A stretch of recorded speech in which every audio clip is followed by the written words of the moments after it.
Hello everybody, welcome to another Twitter Spaces.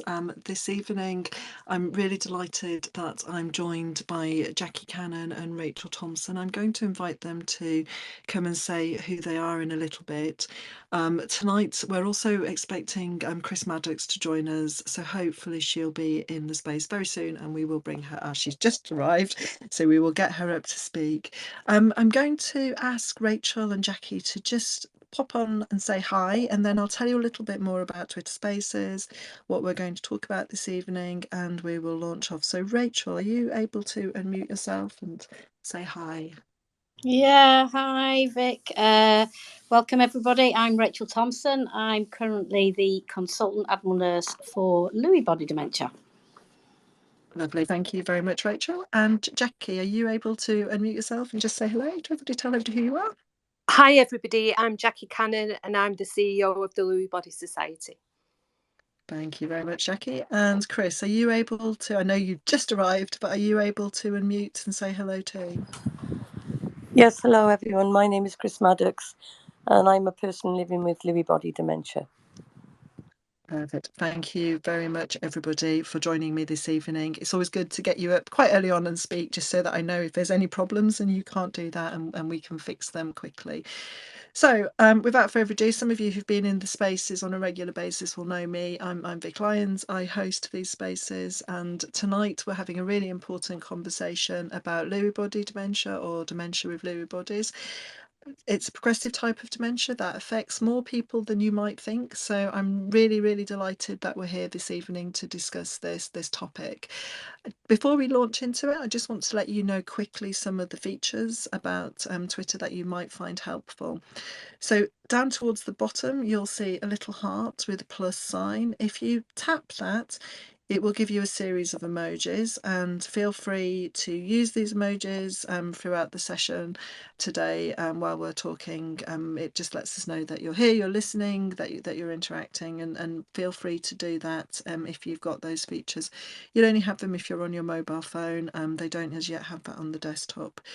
The other important feature that you might like to know is how to turn captions on, because for lots of people, they find reading a space quite helpful as well. So towards the top of the space, you'll see those little three dots right next to the leave button. Obviously, don't press the leave button, but if you press those three little dots, it will give you the option to read what we're talking about and to follow via captions. And that's I know a really helpful feature for some people, and they want to use that to follow the space that way as well.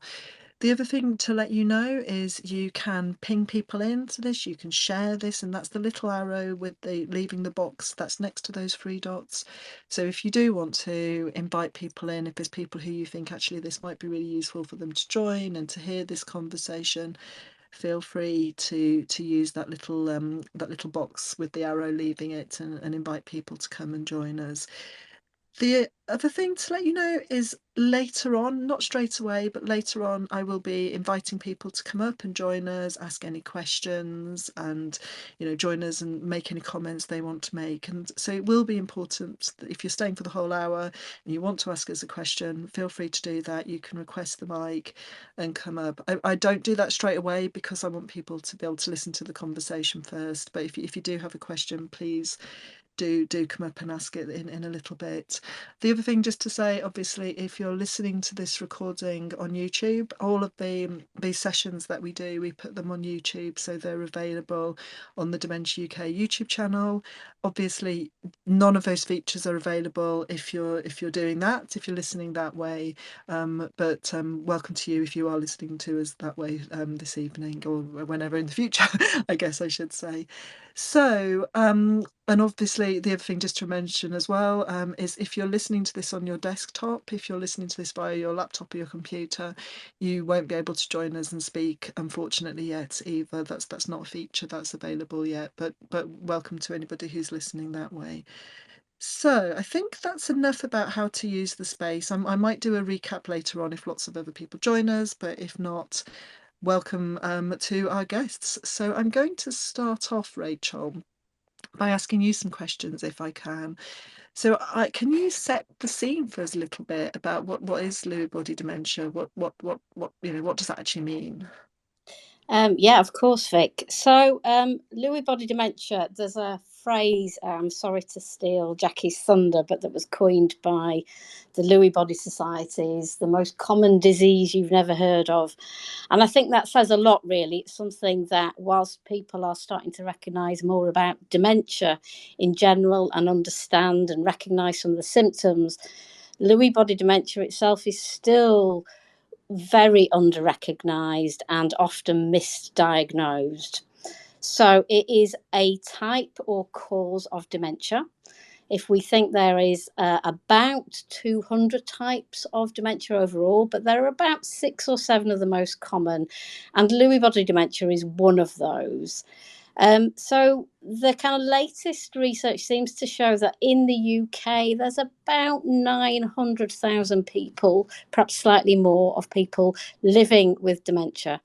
Now, we think that Lewy body dementia actually accounts for about 10 to 15%, possibly more, of those dementias overall. So that, on that basis, I'm estimating about 120, 130,000 people across the UK. So it's quite a lot.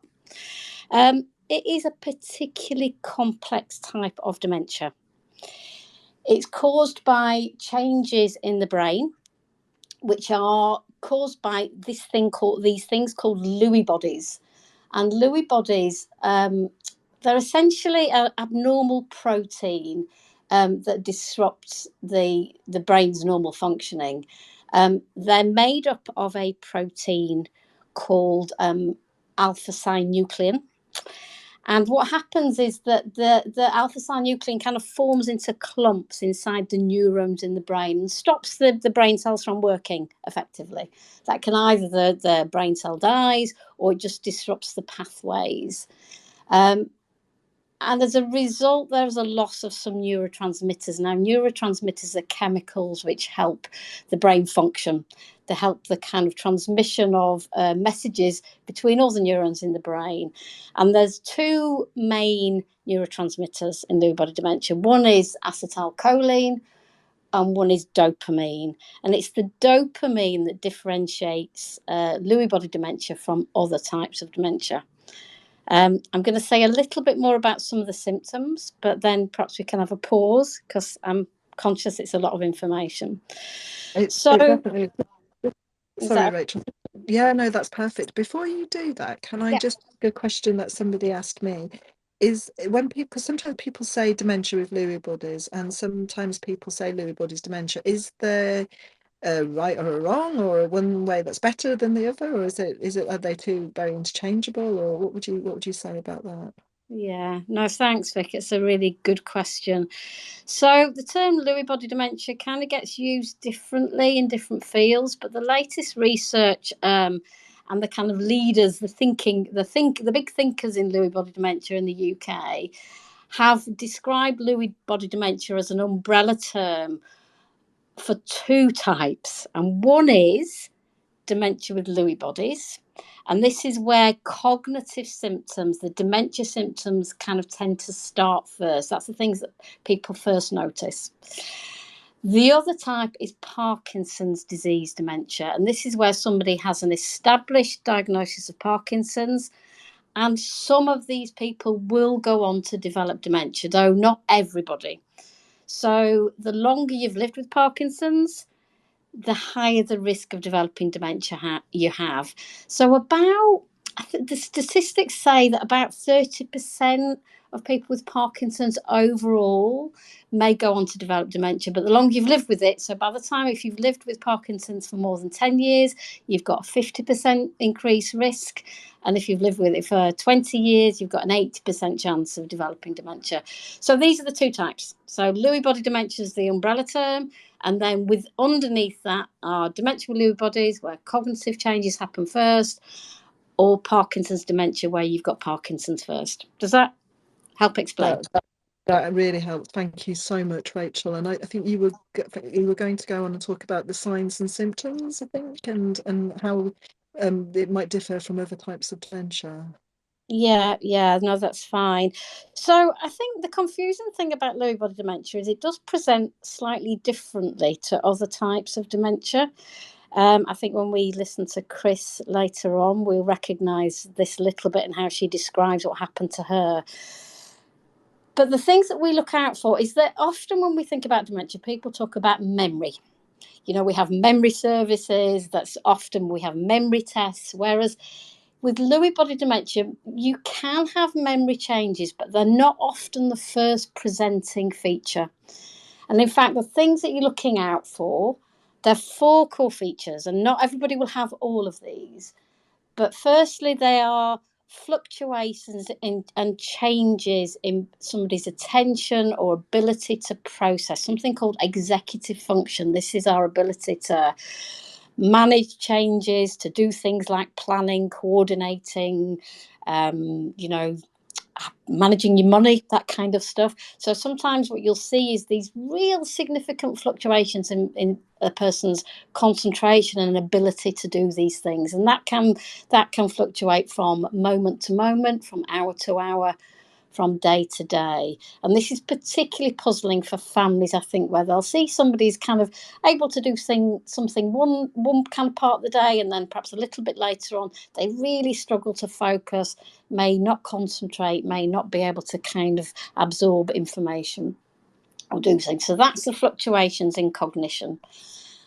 The second feature that we often look out for, and again, not everybody will have these, is what is described as visual hallucinations. And this is where people will see things that are not necessarily there. So people often commonly will see things like animals or people.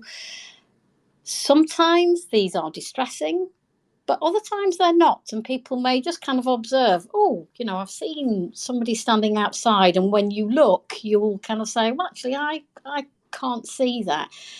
And it's really to do with a bit of the brain that's kind of tricking us.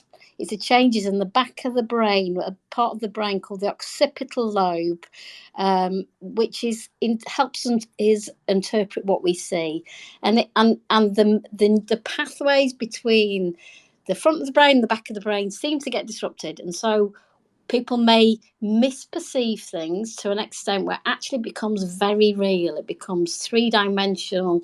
It can recur, and this is something that people with Lewy body dementia may present with. So that's the second one. The third one, and this is quite common actually, is disruption in sleep. So sleep disturbance is something that actually can occur in all types of dementia, but a particular feature of Lewy body dementia is something called rapid eye movement sleep behaviour disorder. And again, not everybody has this, but it is where the other term for this is dream enactment, and people will kind of act out their dreams. So if you're living with somebody who has kind of early signs of this, and actually people often say they've noticed changes in sleep a long time before a diagnosis is given. And it might be that you notice people kind of, perhaps they're acting out the dreams in the middle of the night, and they wake up and they don't remember it at all. Their arms may kind of move around, their legs may move. Or in fact, sometimes people wake up with terrible nightmares and they can be quite kind of, disturbing and distressing. So that's the third one. And the fourth one is what we call Parkinson features. Now, Parkinson's, and this is where the relationship between Parkinson's disease and dementia with Lewy bodies, or Lewy body dementia, kind of comes into its own. And this is because Lewy bodies can cause both Parkinson's and also dementia with Lewy bodies. So it's a kind of confusion, but this is why sometimes people, and as the condition progresses, you will see Parkinson's features often become more prominent. What we see is things like a tremor, particularly on movement. You might find that people have a kind of what we call a shuffling gait, or something called bradykinesia, which is where people have a slowness of movement, and kind of get a bit stuck or a bit rigid. So though I know it's a lot of information, but those are the 4 things we're looking out for commonly to make a diagnosis. Now, unfortunately, there are lots of other symptoms that can go alongside, and this is why it's a really complex condition. And these relate to something called the autonomic nervous system, and they can range from things like constipation, the gut has a kind of a slowness which can lead to constipation. Sometimes people have a kind of urge, a urinary incontinence or a urge incontinence. So there's a bladder sensitivity. It's particularly problematic at night.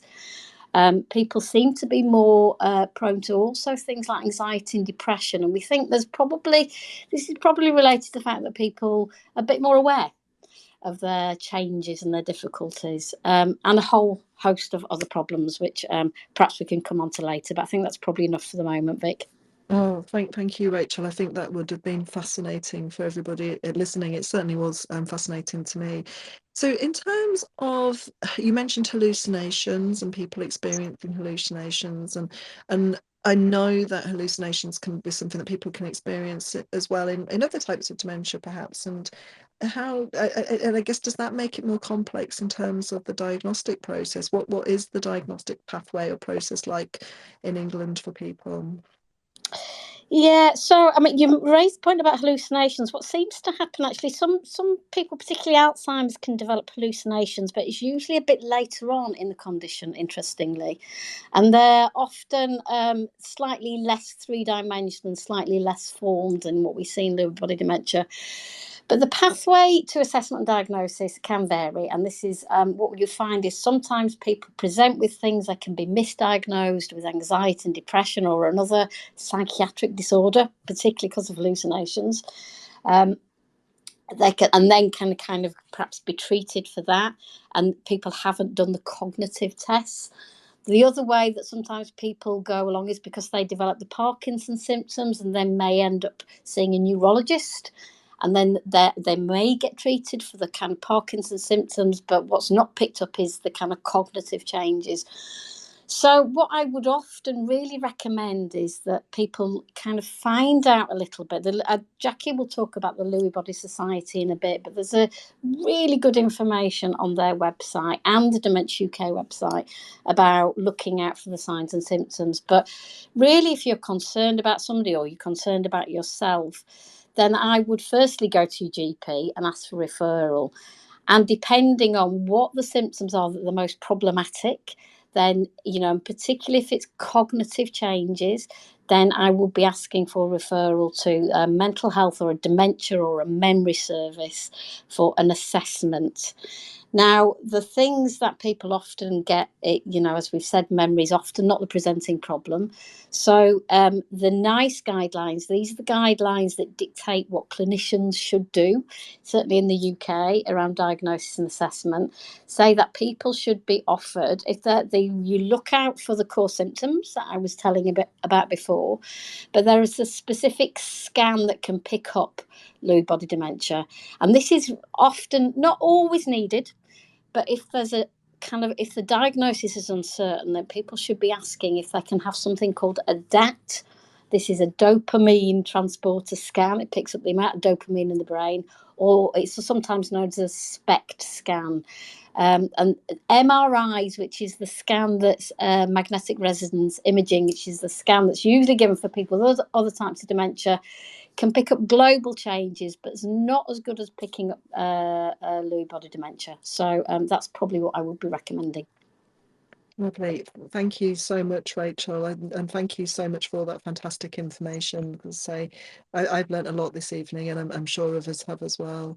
I would like to come back to you in a little bit to hear a little bit about your role, but I'm really keen to speak to you next, Chris, if I can do so. Thank you so much, Rachel, again.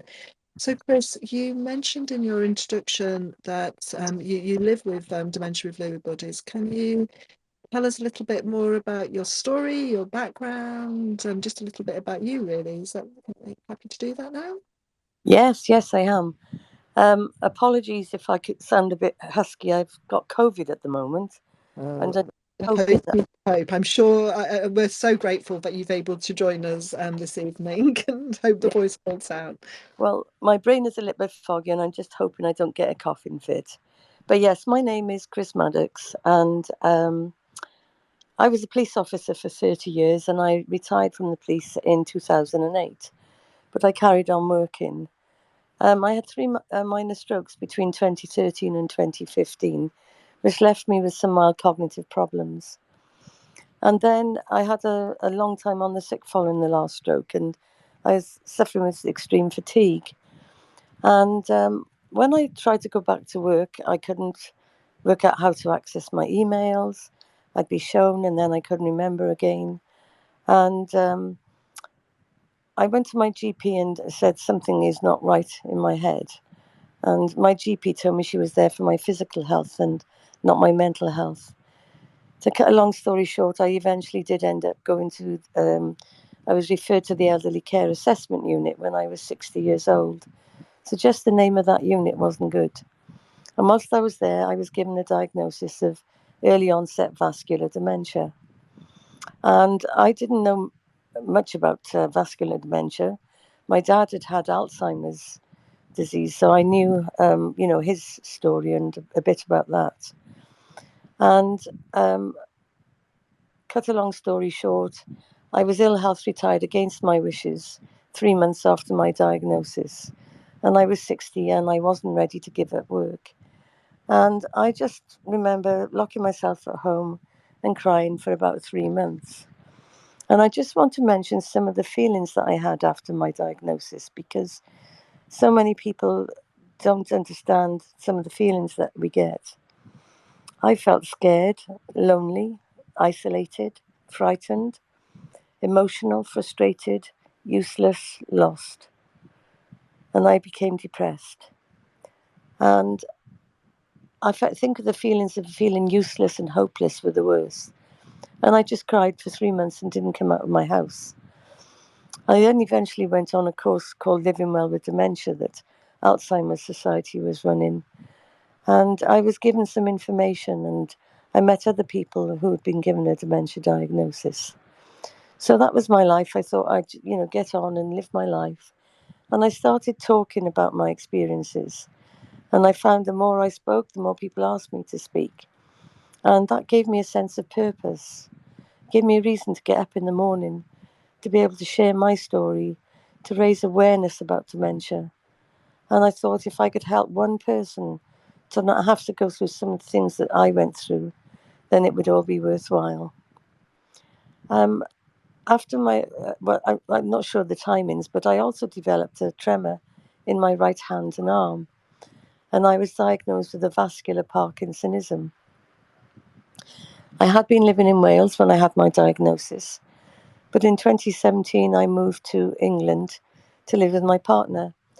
And in 2018 I was seen by the Parkinson's nurse, and she diagnosed me with having Parkinson's disease. And I started taking the Parkinson's medications, and that made a tremendous difference to my quality of life. I was no longer sleeping all the time. I felt I had more energy. And then I wasn't under a consultant or a neurologist, just the Parkinson's nurse when I moved to England. And I did ask if I could see a neurologist because I noticed a few changes which I'd attributed to my Parkinson's disease. And some of the changes that I'd noticed was, sorry, I'm just looking at a note I've scribbled down here. And I've got a fan blowing the papers around. But It's fine. You're doing great, Chris. It's fascinating listening to you. It really is. Okay.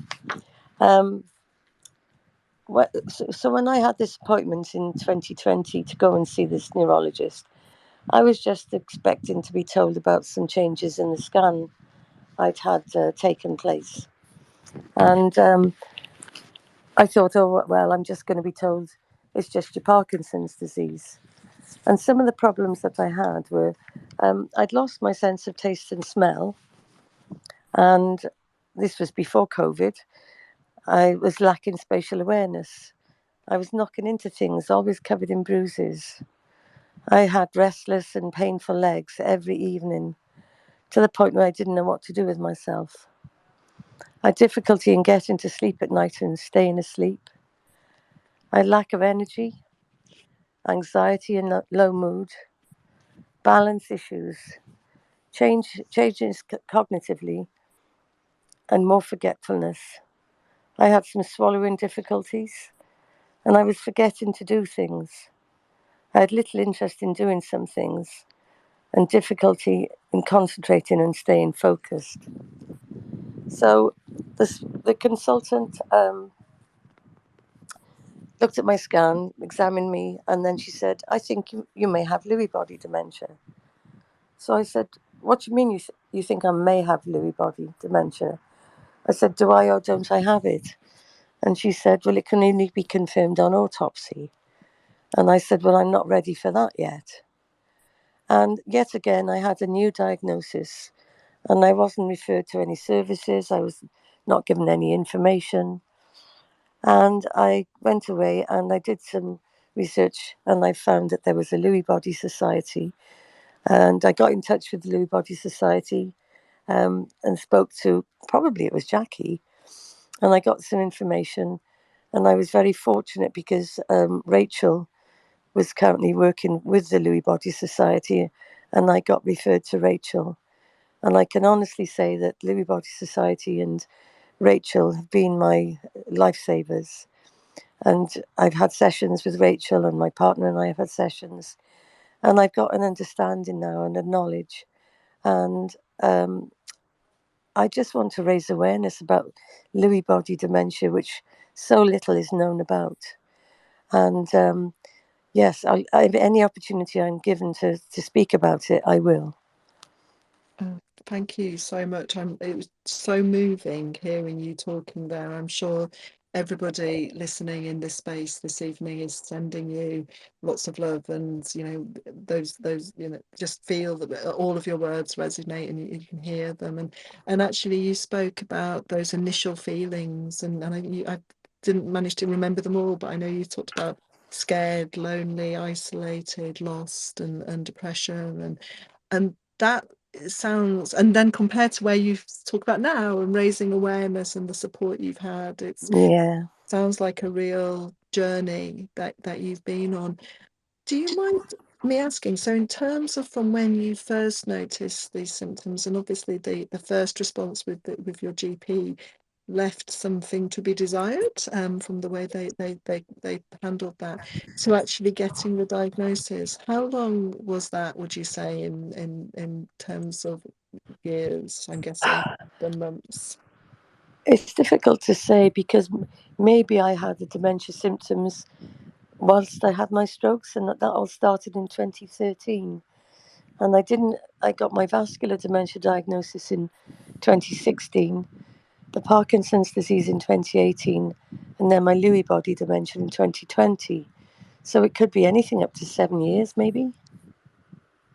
So it's been quite a long time then that you've been living with this and with various diagnoses. So what would you identify? And I know you mentioned Rachel and the support that you've had from the Lewy Body Society, but what things would you say have helped you to live with this diagnosis, or this collection of diagnoses? It's topical, if that's the right terminology. I think getting some information about them and some understanding. I can remember getting an information about vascular dementia when I was first diagnosed. And in that information, it said that on average, I would live for 5 years. Well, that was 6 years ago. And I'm still at the early stage of my dementia journey.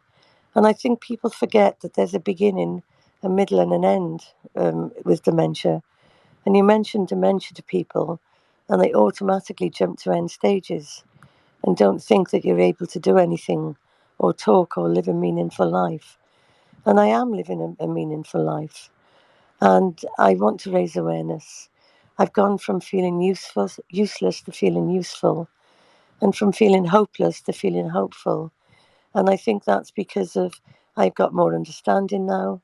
Rachel has done sessions with me and with my partner, so to give us a better understanding and how we can use techniques that will help both of us and to help me. And one example, I've got in every room, I've got one of these large clocks with the time, the date, the day, and the month. And it's just about, rather than arguing, saying, I told you that, no, you didn't, yes, I did. Now I say, if you've told me that, I can't remember, I'm sorry. So giving us things to diffuse situations as well. But a better understanding is what's most important of what's going on, and and how we can both address things in a different way and work around things, I think. And I'm aware that my retirement was going to be far different than it is now, but I can still do many things, and I'm still a half full cup of I'm a half full cup type of person. And one of the things that I was thinking about when you were talking about actually your day-to-day life, is that your phone, Chris? Oh, I'm so sorry. Darling, are you still with us? I think Chris might need to go and answer her phone. So it sounds like, Rachel, you've been able to offer some fantastic support to Chris. So actually, it might be a good opportunity to ask you quickly if you can tell us a little bit about your role and what you do. And then, Jacqui, I'm desperate to hear more from you about the Lewy Body Society and what you actually do there. But Rachel, can you tell us a little bit about your role while we wait for Chris to come back? Yeah, of course. Can you hear me? Yeah, it sounds like I'm coming through. You're kind of great. Yeah. So I started in post. I've worked as an Admiral Nurse since 1999, kind of on and off. So quite a few years. But I came into this post in 2000, right at the end of 2019, and funded by the Lewy Body Society. And I really spent a little bit of time trying to get set in at the post, trying to work out what was most helpful. Of course, it was right at the beginning of COVID, of course, when I was starting. So actually, in a way, that kind of forced me into thinking about offering virtual support. And as a result, I've kind of set up a service which offers support with what we call kind of people with complex needs. It initially was just me, and I was offering a national service. So that's, as I think back to the numbers, that's quite a lot of people. So I also did some training with all our Admiral nurses. And basically what happens is that if people have got concerns about Lewy body dementia, either for themselves or they're looking after somebody or they've got somebody in their family, then they can call our Admiral Nurse Dementia Helpline or book an appointment with our closer to home Admiral Nurse clinics. All information available on the Dementia UK website. And they will offer some initial support. They're brilliant, offering initial advice, particularly if people just got initial worries. If somebody feels to those Admiral nurses that there's somebody may benefit from some ongoing support, then they make a referral on to myself. And I also now, luckily, because we evaluated the first couple of years and demonstrated there was a kind of real need for people, that I've got another Admiral nurse working with me, who's also called Rachel, which is slightly confusing, but we both offer support, kind of time limited support, but a bit like Chris described. We offer support either through video or through phone. We send information via email. We can do all sorts of kind of flexible ways, and really, as Chris said, it's about helping people understand the diagnosis, recognise the symptoms, trying to help families in particular, and also people with the condition kind of adapt and adjust, because I think the biggest thing about getting a diagnosis is kind of adjusting to the changes. Sometimes we give recommendations about particular types of treatments that are most beneficial. What I'll try and do later, Vic, is I'll make a link to some information that can be helpful for people about specific treatments.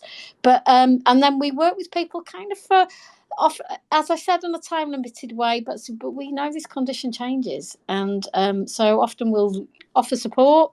Things kind of perhaps hopefully get a bit easier. We may put people in touch with local services where we can, and then we may pull back. But if something kind of changes or people kind of want further advice, then they can come back to us. So we try and work in a kind of flexible way. And that support is for the person with the condition, for a family carer. Sometimes it's to whole families. Actually, this is the beauty of things like Zoom and Microsoft Teams, is that we can do kind of family sessions, and sometimes it's to couples. So as Chris described, I offered some support to her and her partner. So yeah, hopefully that answers your question. It does. Thank you so much, Rachel. And I think one of the important things is that, people, whatever type of dementia that they're living with, that their families, they can contact the Admiral Nurses and call the helpline, book appointments with our closer to home clinics. And I'll share into this space some information about Dementia UK and what we do, so people can find that too. I've already shared, so if you can see at the top of this space where we're talking this evening, you'll be able to see some information about Lewy body, dementia with Lewy bodies. That's been shared by Lewy Body Society, so you can click on that and bookmark that as well for yourself to have a look at later. And I think it is about getting some support. Seems to be, if I think, Chris, you might be able to unmute and join us again, because if I was think about the way you talked about how you felt when you first received that diagnosis, and actually how getting that support and help is really what I was getting a sense of. That was what changed things for you. Is that a fair assessment? Yes, it is. And I think when I had my diagnosis, it felt like I'd been given a death sentence. And I had no hope. I had no motivation. I had no sense of purpose in my life. And we all need a sense of purpose in life and a reason to get up out of bed in the morning. And, my job was that for me. So, and the other thing I just wanted to mention as well, Vic, is that I think that one of the things I can no longer do, which I find very frustrating, I used to be very good at multitasking, and I can no longer multitask. And if you ask me to do 3 things, I may not do any of them. But if you ask me to do one thing and wait until I've done that before asking me to do another thing, and then I'll probably do all 3. And the other thing I think is important for people to remember is not to talk too quickly, because I find if people talk very quickly to me, it gets all jumbled up in my head and it doesn't make sense. So talk slowly and make sure that the person has understood what you've said before moving on to speak about another aspect. And give the person time to think and to respond. And none of us like silences. We like to fill a silence. But sometimes for people living with dementia, a silence is good because they're processing what you're saying to them. So important there. You've given some fantastic lessons there around how to communicate and actually how to live with dementia in general. Can I ask you a question, Chris, about your day-to-day life? What does it actually look like? And you mentioned that you're active and you're still doing things, and I know that because I know you had all sorts of things that you were doing that you told us about off this call. So what sorts of things do you do day to day? Because I think that's really important, because there is still that assumption sometimes that somebody with a diagnosis of dementia isn't, like you said, it can feel like a death sentence, or that people can't do things, or Yes. so can you tell us a little bit about that? Yeah, I think other people are too quick to put you on the rubbish pile, but I probably also put myself on the rubbish pile. And I thought one day, well, you've got a choice. You can either sit at home and vegetate and watch daytime television, or you can try and do things with what you can still do. I live right by the sea, and because I don't sleep very well, I get up and I go down to the seafront and I take photographs of the sunrise. And just being there very often on my own on the beach and seeing the sunrise and seeing nature, it's wonderful. So that's one good thing about not sleeping well, I suppose. But peer support is very important to me, to have other people living with dementia that we can talk to one another and we can laugh together and we can cry together and we can share tips and things like that. When I moved to live by the sea, I took up beach fishing, and I went and did had beach fishing lessons. So I sometimes go beach fishing on the seafront now. Um, I I'm also an ambassador for the Alzheimer's Society, and I'm a member of the Deep Network, which stands for I always forget this, Dementia Empowerment and Engagement Project. So although I don't want to surround myself living with other people with dementia, it is important that I do have contact with other people living with dementia. And we understand one another, probably on a different level to just talking to people who don't have dementia. But I'm always busy preparing for talks, giving talks, raising awareness. And there's so much ignorance around dementia. And if I can just help to educate one person, then all well and good. I've given talks at my local hospital. I've given talks on Rachel and I have done some YouTube videos about Lewy body dementia. So yes, I try and keep myself busy. And sometimes my partner says that they have to make an appointment to see me. So I'm aware that I've got to allow some time for some, private times and some doing some nice things as well. But it's what gives me a sense of purpose and a sense of well-being.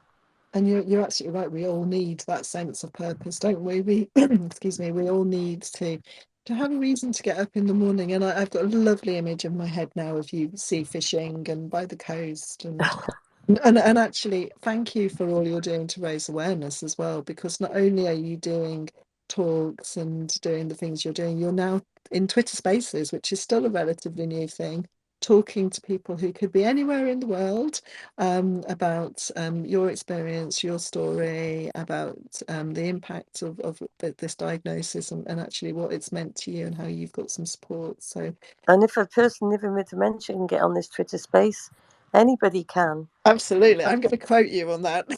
I'm proud of myself. I managed to get on. Yeah. And talking to you all.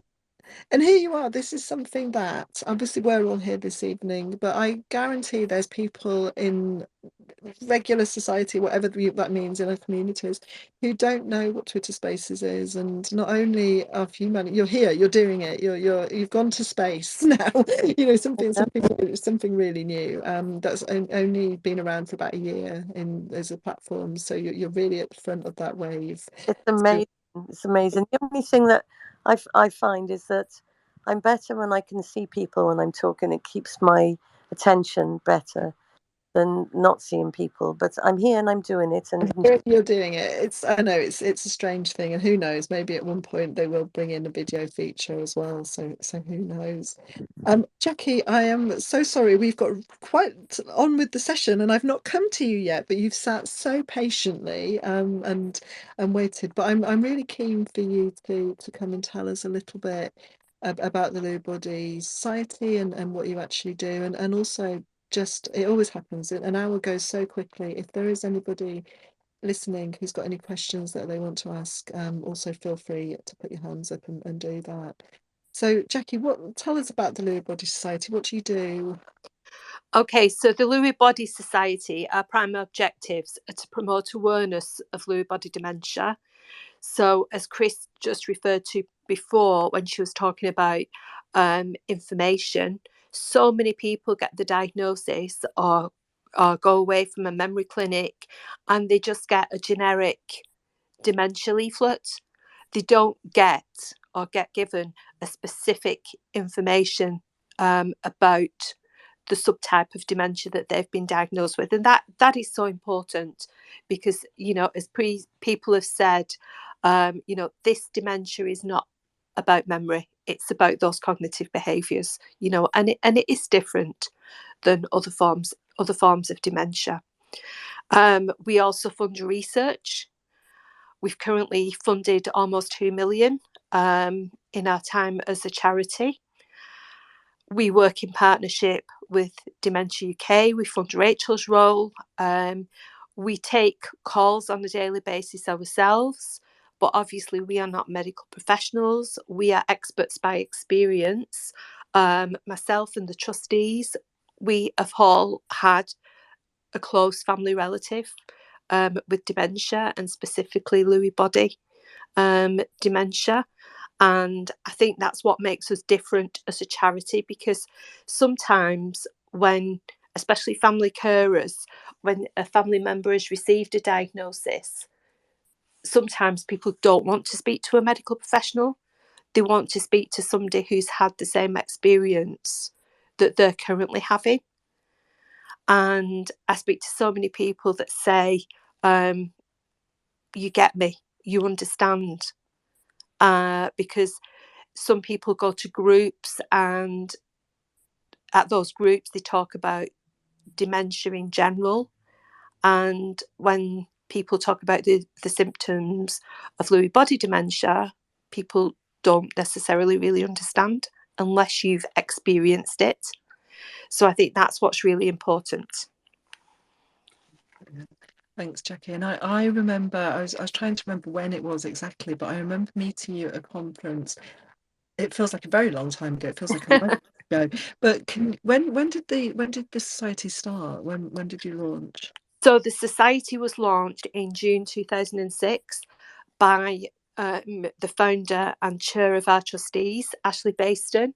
And if you are a regular on Twitter, you will know Ashley as Louie Lady and see some of the beautiful sketches that she does and shares, and particularly during Dotty Days last month, where she shared lots of lovely pictures. So we have been going since June 2006. Can you tell people a little bit more about Dotty Days, because and about some of the things that you do and how people could perhaps join you or help you in any way? Yeah, so Dotty Days, and the dots and that are part of our branding actually mean something. The dots represent the Lewy bodies that are part of the Lewy body dementia, and the dots are also a recognition of our patron who died earlier this year, the actress Miss June Brown. So that's where and her character Dot Cotton. So that's where the Dotty Days comes from. And I think most people take on board that that's the reason for us using that terminology of Dotty Days. It's a recognition to June. And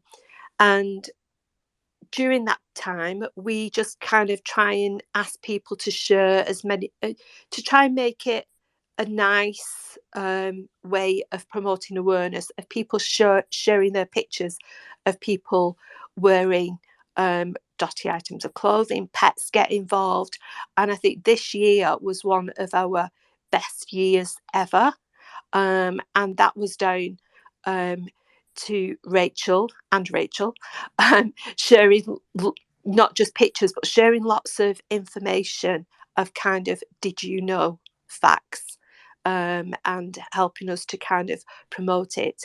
And the way that people can help us, we are very much awareness driven and totally focused on raising awareness. And people can follow us on all the social media channels like Twitter, because if social media is used in the right way, it can have a really positive impact.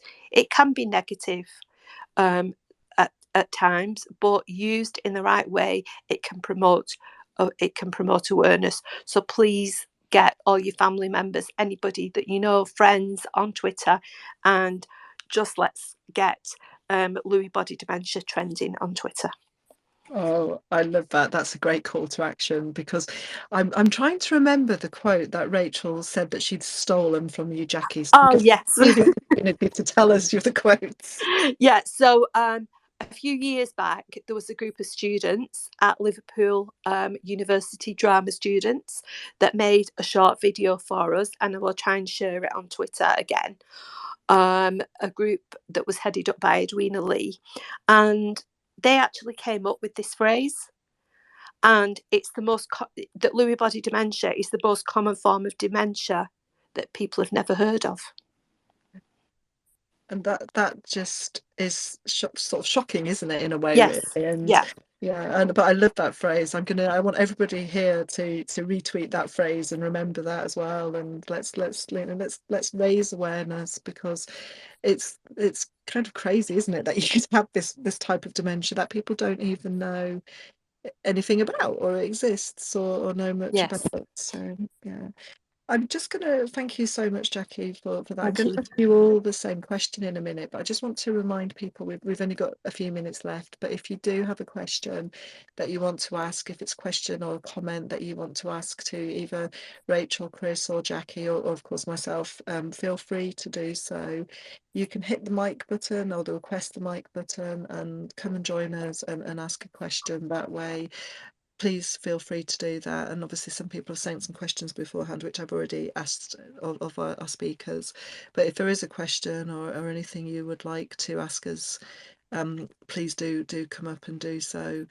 So the question I was going to ask you, and I can sense I might guess what some of this might be, but actually if you could give people a message, if there was something that you would like people to know about dementia with Lewy bodies, what would it be? And I'm going to go to you first, Chris, if I can, to answer that question. What would you like people to know? I think I would say see the person and not the dementia, because very often people, once they know I have dementia, they'll talk to the person that I'm with and not talk to me. And I want to scream and shout sometimes and shout, I'm still me, please talk to me. And that's happened in medical situations where I now say, excuse me, but you're talking about me, so please talk to me. And that there's a person, behind the dementia. So see that person first and get to know the person. It's so important, Chris, and that's always whatever type of dementia someone's living with. It's so important that you don't lose sight of that person, and and their likes, their dislikes, the things that make them themselves, because the dementia is not going to take all of those away or change them. It's so important that you see the person as Yeah. well. And I say, don't make assumptions. Ask the person. Don't assume that you know what they want or what they need. Ask them if they can answer you. Let them answer for themselves. And I've got a little phrase that I've heard, and which I think is good, is take your passion and make it happen. So my passion is to raise awareness. So I'm taking my passion and hoping that I'm making it happen.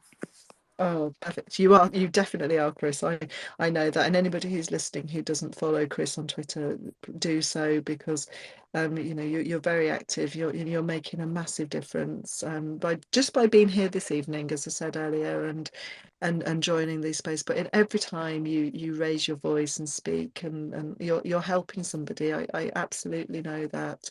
So And can I just say one more thing as well? yeah. Jacqui omitted to mention that there's a knitting a scarf for Lewy Body to wrap around the Royal Albert Hall. I haven't knitted for 15 years, and I've recently had surgery on my hand. But as soon as my hand was out of plaster, I'm knitting my scarf, Jacqui. It's still only about 12 inches long, but I won't give up. And is it actually going to be wrapped around? Is that the plan, or is it a virtual thing? No, it's the plan. I think Jacqui can answer that better. Go on, Jacqui. Tell us Yeah, about so that. so this is the vision of one of our followers, supporters, whose husband is living with a diagnosis of Lewy body dementia, and she facilitated the Royal Albert Hall, or a connection of hers facilitated the Royal Albert Hall, allowing us to attend on Thursday, the 22nd of September, and she's actually sewing all the scarves together, to wrap the scarves around. And the distance is something like 244 meters, but we now currently, as of today, have enough scarves to wrap round 3 times Wow. around the Royal Albert Hall. Oh. And we are very much in the throes of arranging press coverage and everything, basically, to make sure that everybody's hard work, like Chris, of people who are knitting the scarves, and some of the letters that have come in with the scarves explaining why people have knitted. It's become so much more than just knitting a scarf. We all know the benefits of knitting, but people explaining the colours and the memories that it's created for the loved ones, so it's, and you heard it here first, that we are hoping that after the event we might be able to do a couple of small pop-up exhibitions of a couple of the really specific scarves and letters with people's approval after the event as well. Do you know, I'm absolutely loving this, and I'm loving the fact that we've just had an exclusive announcement in Twitter space. So thank you, and that sounds fantastic. You'll have to let me know when you do that, and I come along and have admire your handiwork, please.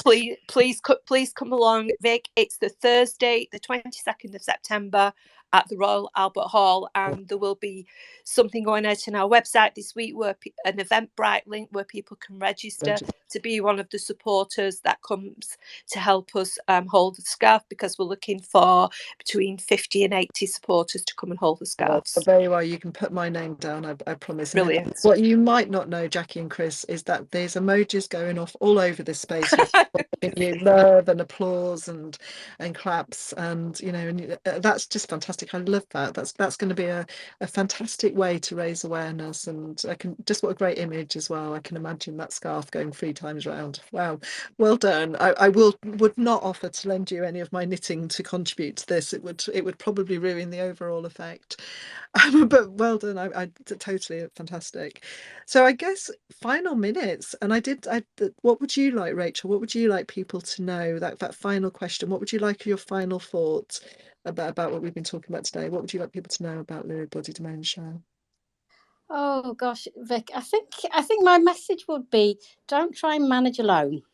This is a complex condition, so get yourself informed. I've been sharing some stuff in the space, so people do have a look at the leaflets, look at the information, and if you're not getting the answer that you need, then you might just need to go back to those professionals and say, please, can you refer me on? I'm not sure. These are the symptoms I'm presenting with, because treatment can be quite complex. So I would urge people to have a look at the information, and also, ask for help, from family, from friends, because, we all need to not manage things alone when things are difficult. So I think that's my main message. Perfect. And really, really great. You're so right. It's get support, speak to somebody, and don't, especially when we think back to the way you talked about feeling, Chris. We don't want anybody to be going through that on their own. So Jacqui, any final thoughts from you? What would you like people to know about Lewy body dementia? I think, as a former carer for my dad who lived with Lewy body dementia, that this form of dementia is not about memory. Sorry, I accidentally muted there. So do feel free to have a look at those, at least the video that's there in the link at the top, and have a look at that. Please do share this space. It'll go live if people want to listen to it again. So if you've enjoyed the special space, if it's been helpful, feel free to share that. We'd love to get some feedback. So you're obviously on Twitter, so if you could drop us any feedback, please let us know. Let us know any thoughts about the evening, what else we could do, topics you might like to cover. And I know that Rachel, Chris and Jacqui will all be active on Twitter. So if you do have questions you want to ask them, I'm sure that they'll be willing to answer those questions later on. The only thing for me to say is, please join us next time. Come along next time. If you want, this will be available on YouTube as well afterwards. So do join us that way. And thank you all so much for your time this evening. And I'm going to just remind you of Jacqui's quote. Can we just end with that again, please? So I'm going to ask you to just unmute, Jacqui, and tell us your quote again, because I think it's so important we all go away remembering that as well. Thank you, Vic. That Lewy body dementia is the most common form of dementia you have never heard of. That's it. For me, that's it. We need to remember that. Thank you, everybody. Next month, it's Asian Heritage Month, and we're going to be doing a Twitter space to talk about that. And it will be slightly earlier in the month. It'll be towards the 11th of the month. So thank you, everybody, for your time this evening. Safe evenings.